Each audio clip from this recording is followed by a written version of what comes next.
So, Santa Anita kicks off its Derby prep progression with the Robert B. Lewis Stakes. It's a grade 3. It's the 5th race on the Saturday card, and it's running a mile for 3-year-olds. And as we might expect, Bob Baffert is pretty prominent within this field with 3 runners, Wind Me Up, Coach Prime, and the likely favorite, Nysos. And it's there are some other shooters in here, but this is about as straightforward a race. I think it's very similar in some respects to the Holy Bull, maybe a little deeper, but I think we've got a pretty tough horse to beat in here. So we'll take a look at it, and we'll go through them one at a time to get a feel for it before we get to the finale. Wind Me Up, the last 2 may be exposed, I think, a class deficiency, if nothing else. But in California, maybe it's not so pronounced. Obviously, the Breeders' Cup Juvenile exposed Wind Me Up, probably not as good as many of the other more prominent 3-year-olds in the East Coast. But in California, he could be considered a player here to a degree. I just think he's going to get chewed up. Being on the lead by himself, more than likely. He's got enough challengers, particularly the favorite here, that it just doesn't compute that he would be able to run a race that keeps him in the mix. So, Wind Me Up. Excuse me, I'm going to toss. Ace of Clubs ran okay in a small field in the Los Alpha Charity last time, where he probably had to be closer to the pace than he likely wants. And prior to his 2 turf efforts, he had shown some good progression, and he did run his best speed figure in the Los Al. So he seems to be headed in the right direction. I think class-wise, he's doesn't really measure up here, and for that reason, I'm going to toss him. Coach Prime is likely the second choice here, and deservedly so. He broke his maiden on pure talent. Nothing more than that. As he shouldn't win coming from off the pace at Santa Anita. Not in a maiden race, not like that, unless it's really hot up front, and it wasn't. So you got an idea of the quality there of this horse. He had the same disadvantage in the Los Al coming from off the pace, but he ran a credible race, and he did improve his final fraction with the added distance, which is a good sign of improvement. He's certainly a player in here, but I think he's playing for second.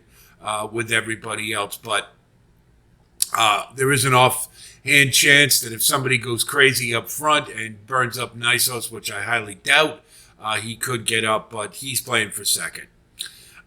We look at Nysos, and there's an awful lot to like. Now, you can say this. The last race was a 4-horse field, and is that really a good spot to evaluate a horse? Well, if you consider the 2 horses on the front end just ran lights out and had super hot fractions. Nysos wasn't even bothered by it.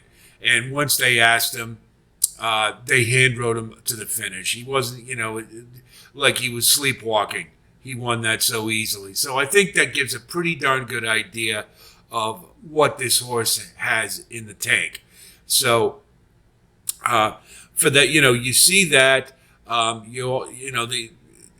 think you got a pretty good idea of the quality there. And the others really haven't come back to run that great. I mean, we'll see about Mission Beach and the Withers and Stronghold's running here. But I think there's just no reason to bet against Nysos, and he's my pick to win it for sure. Stronghold is doing it the right way. And note he did break his maiden beating Track Phantom and Resilience, who's a pretty good Mott trainee. The 2 turns looks more his wheelhouse, so I think a move forward third off the layoff is highly likely. But again, he's going to be chasing for second. I think he's got a very good shot at it. And, who knows if 2 turns just meets him square within the eyes and he gets real, it just is a perfect fit. Maybe, but I highly doubt it. So Nysos too good to beat, but Stronghold a very good candidate for second, and I think a nice horse. And wouldn't be surprised if they move him somewhere to get get a better feel for him. But I like Stronghold. I think he's a horse on the come.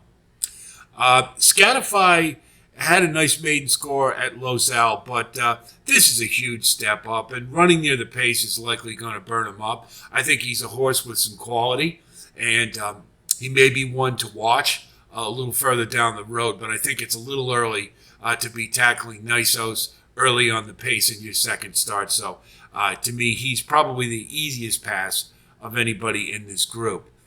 McVeigh is a horse that if this was a maiden, I'd love his chances, as he showed really nice improvement off the bench, and particularly his late fraction improved, and he ran a really good second. But no one was going to beat Maymoon that day, and so I'm not going to hold that against him. This one did cost $1.25 million, so there were some things to like, and there's definitely some expectations. It's a little surprising to see John Sharefs run a horse back this quickly, but I think he showed enough progress and ran so well. I think he said, why not, let's throw him in, and I tend to agree. I think this horse can get 2 turns. He definitely should like it being by constitution with Union Rags on the bottom. So this one, you're definitely going to get a price. Why not throw him in the mix and hope he can maybe get up for second? And if he really takes the 2 turns and makes another move forward, he could even bound into second. And then you've got a nice score underneath with Nysos in the exacta or the try. So McVeigh, we're going to use fully expecting a price. Better Than Gold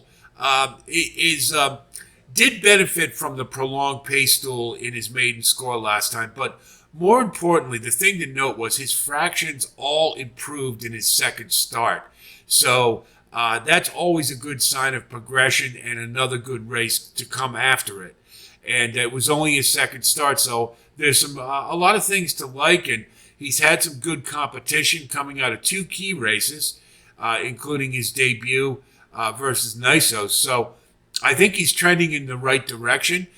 You're likely going to get a price, and I think he's one, given his late running style. It's going to be a real tall order to get to Nysos, and I don't think he can, but is it very possible with another step forward that he could get into second or at least the bottom of the try? Absolutely. So he's one that we should certainly use for under the exotics.